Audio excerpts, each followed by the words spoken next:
So, I wanted to talk about some women in my life that I have come across, whether, as friends or colleagues or whatever in my past. And definitely in India, when I used to meet women or become friends with them, I noticed, especially when we were in our 20s, that a lot of women, when I would talk to them about marriage, they would say that, oh, like, my ideal marriage would be that I find a rich husband and he pays everything for me. I stay at home. I just like produce a child, and basically he pampers me. He takes me on these luxurious vacations and, buys me whatever I want.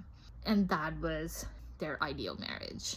And honestly, I was very surprised when I would hear this. I would be shocked. I would judge them. I would be like, how can you think about this? Or like, how is this an ideal life for you? Being dependent on your husband and, being dependent on him for finances, or not really having something of your own.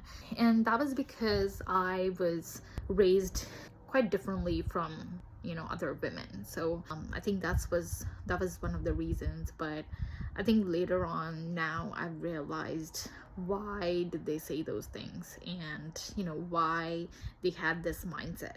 And it's because a lot of these women are told these things when they're born. As soon as they're born, they have been fed this idea into their head by either their parents, including mother or father, aunts, uncles, relatives, society, or even media, that this is the ideal life, and this is how you will become happy in your life, and this is how you will achieve happiness as a woman.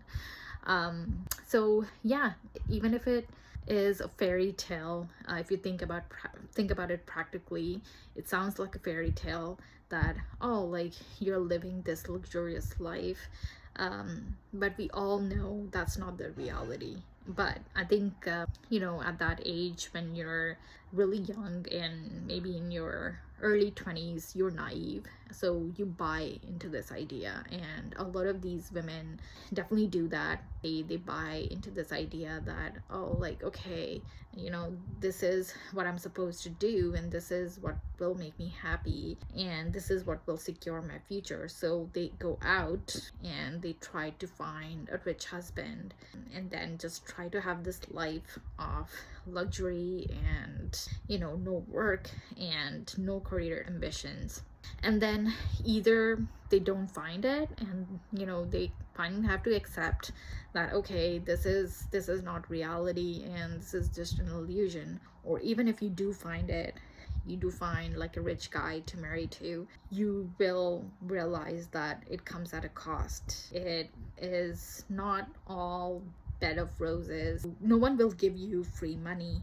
No one will give you money without expectations. So even if your husband is paying for everything for you, there are a lot of expectations he will have. So he's probably gonna expect you to take care of your household, maybe chef level cooking, or just pampering him, or taking full responsibility of caring for your children.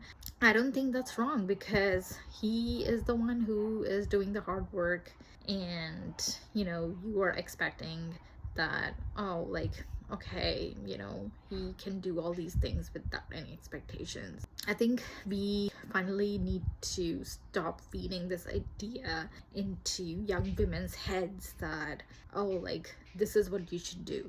Like, go find a rich husband and then do nothing on your own, and you will be happy. Stop believing this if you've been told this, because that is definitely not the reality.